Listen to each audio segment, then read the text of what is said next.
I was in Bible Study Fellowship at the time, and in BSF, when you study the book of Genesis, you spend either a week or two on the book of Job.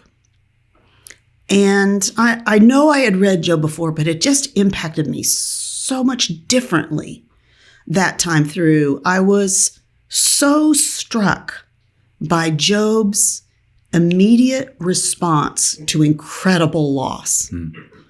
Because as we read Job, he loses his house and he loses all of his livelihood and he loses 10 of his children. But we immediately read there in Job 121 that he tore his robe and he shaved his head. So he's very open about his grief. And he bowed to the ground and worshiped. And 2 weeks before Hope was born, I just remember saying to my small group, I would like to think maybe I might do something like that when the worst thing happens to me, but I don't know that I would. But that would be my aim and my desire, that I would be able to respond to loss that way. And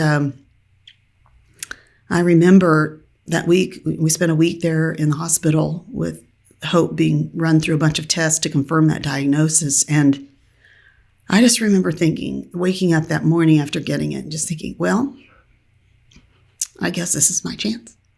I guess I am about to find out how I will respond when the worst thing that I can imagine happens to me. And so I guess, that was 24 years ago, and I guess I've been finding out. Yes. And, I don't have a perfect record in that regard. There's only one person who has ever suffered in perfect faithfulness. Yep. And it's not me. Yeah, that's right. Right. But I can see how he prepared me for it by knowing his word. This is why I'm such an advocate for men and women, but in my case in particular, women, knowing theology.